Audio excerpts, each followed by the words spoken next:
The Swedish royal vaults are fully stocked with every kind of jewel you could imagine, but today's attention is tied to the fabulous gala tiaras and parures of Queen Silvia, who always adds a shining stone to her amiable attire during monarchy events, the Nobel Prizes, and different important state events.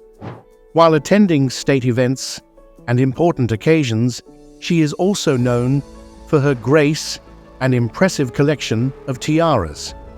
These tiaras are not only symbols of wealth and status, but also hold significant cultural and historical value. Today, we will explore 8 of the most fabulous tiaras and parures worn by Queen Silvia and discuss the stories behind them. What does it mean to wear heirlooms passed down from the 18th century? Stay till the end to enjoy the dazzling beauty of heirlooms that remind us of cultural and historical significance. The Briganza Tiara.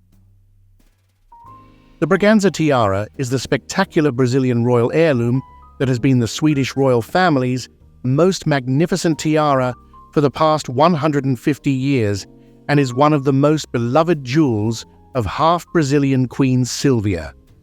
This magnificent tiara has a rich history dating back to the 18th century, when Emperor Pedro I of Brazil married for a second time to Princess Amalie of Leuchtenberg in 1829 and bought diamonds belonging to his first wife, Empress Maria, from their 5 children.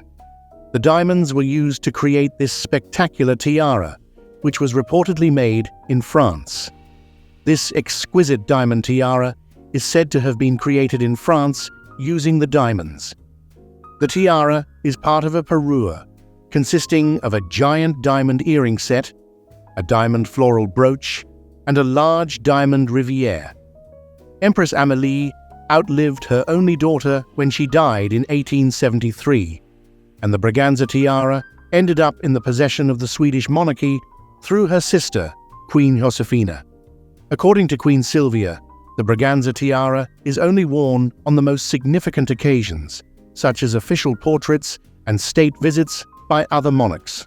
One notable event was when the Queen was wearing the Briganza tiara with diamonds in 1983 for a state banquet at the Royal Palace in Stockholm during a state visit from Queen Elizabeth II and Prince Philip of the United Kingdom.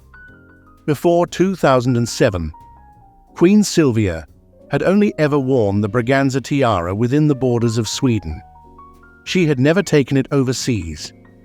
However, on that particular state visit to Denmark, where they were received by Queen Margrethe, II of Denmark, the king's first cousin, Queen Silvia wore the tiara along with the pink topaz parure. The Napoleonic cut steel tiara. This magnificent Napoleonic heirloom is a legacy from Queen Hortense of Holland, the daughter of Empress Josephine. She left it to her niece Princess Eugenie of Hohenzollern-Hechingen, from whom the tiara was passed to Empress Amalie of Brazil, and subsequently to another sister, Queen Josefina of Sweden and Norway, in 1873. The tiara is composed of exquisite cut steel leaves set on tremblant in gold, with gold acorns. The tiara had remained unseen for more than a century until the wedding of King Carl XVI, Gustav and Queen Silvia in 1976, when the Napoleonic cut steel tiara was rediscovered in a cabinet at the Royal Palace of Stockholm. The Napoleonic cut steel tiara was first worn by Queen Silvia in 1979 on an Austrian state visit to Sweden. She then wore it for a few representation dinners in the 1980s and 1990s, but most notably at King Harald and Queen Sonja of Norway's 60th birthday banquet. The Bon Fringe Tiara. One more stunning headpiece deserves to have a spotlight. The Bon Fringe Tiara is a stunning piece of jewelry that has captured the imaginations of jewelry enthusiasts and historians alike. This transformable tiara, which dates back to the 18th century, is part of the Sweden family's collection and is known for its delicate design and exquisite craftsmanship. The tiara gets its name from the fringes of diamonds, creating a unique and elegant look. When Princess Victoria of Baden married Crown Prince Gustaf of Sweden and Norway in 1881, she received this spectacular diamond fringe tiara as a wedding gift from her parents.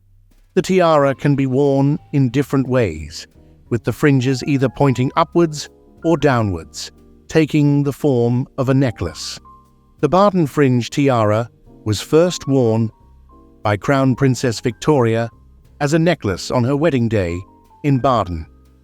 Shortly after her marriage, in 1881, she wore the piece as a tiara for a noteworthy portrait alongside the Leuchtenberg sapphire necklace. Queen Silvia has worn the Baden Fringe Tiara on only a few occasions over the years. She was gracefully wearing the Baden Fringe Tiara along with the Baden Pearl and Diamond Sunburst brooch for a dinner at Charlottenburg Palace in Berlin in 2016, and later for the King's dinner at the Royal Palace in Stockholm. It was Queen Victoria's wish that the tiara is kept exclusive for the Swedish Crown Princess to wear. When Crown Princess Victoria first wore it at Crown Prince Haakon of Norway's wedding in 2001. The tiara quickly gained popularity and was worn on more than 35 occasions for the following 10 years. Queen Sophia's 9-prong tiara. The gorgeous tiara was formerly owned by Sweden's Queen Sophia. The tiara, which was worn by queens after her, was given to Princess Lilian and the King's sisters.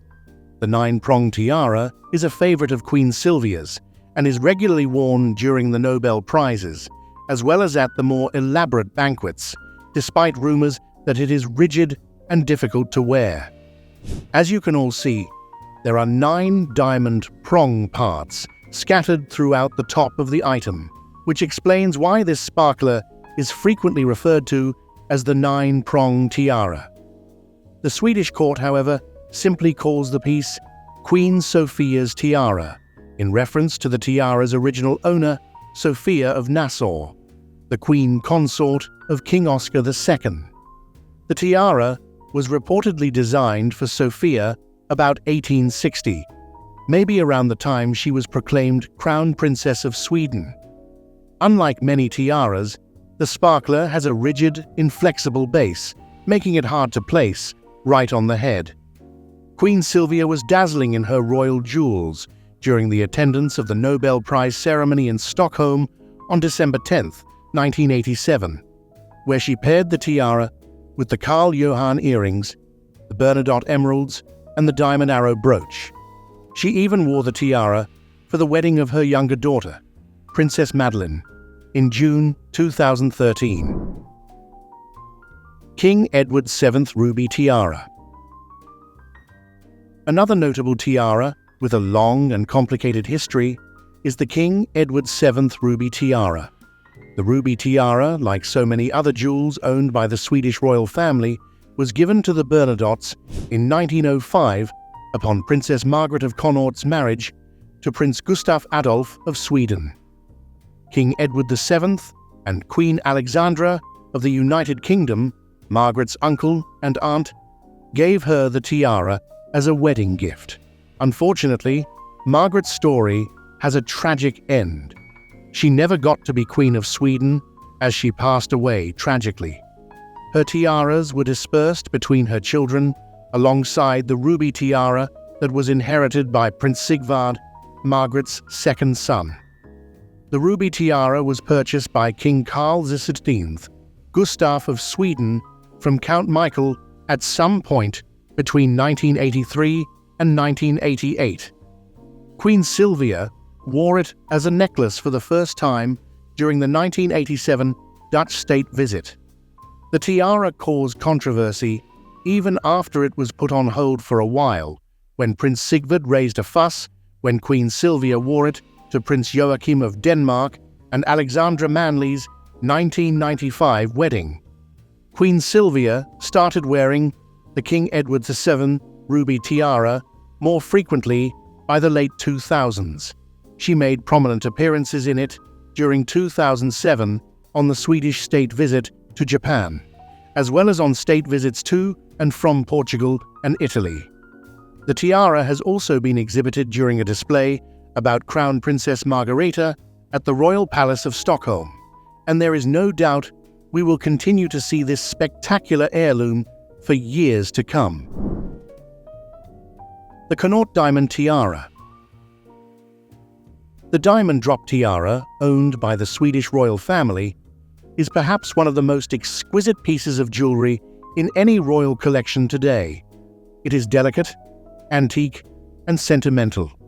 The tiara came to Sweden in 1905 with Margaret of Connaught, the nation's new princess, and has been worn by ladies ever since. She was given an amazing diamond tiara by E. Wolf and Company, which is made up of 5 unique upright loops of forget-me-not wreaths with diamond pendants and upside-down bows holding a single diamond upright. Together with her other wedding gifts, the tiara was a gift from her parents, Prince Arthur, Duke of Connaught, and Princess Louise Margaret of Prussia. The diamond pendants can be taken off and worn as earrings or on a chain, and the tiara can also be worn as a necklace. Queen Silvia has been the main wearer of the tiara for the majority of the past 50 years. Her sisters-in-law encouraged her to wear the Canor tiara for the gala that took place the night before her wedding in 1976. Throughout the 1970s, 80s, and 90s, the tiara made multiple appearances. It was mostly worn at less formal representation dinners, while it was also worn for state visits and the yearly Nobel Prize ceremony. There is no doubt we will continue to see this splendid heirloom for years to come. The Leuchtenberg Sapphire Perua. The Leuchtenberg Sapphire Perua has a long and illustrious history, which was a gift to Princess Augusta, Duchess of Leuchtenberg, from Empress Josephine on the birth of her 3rd child. The magnificent parure includes a tiara with an elaborate diamond base crowned by 11 huge sapphires, a large necklace with sapphires and diamonds, a giant brooch, earrings created from 2 old hairpins, and 2 hairpins.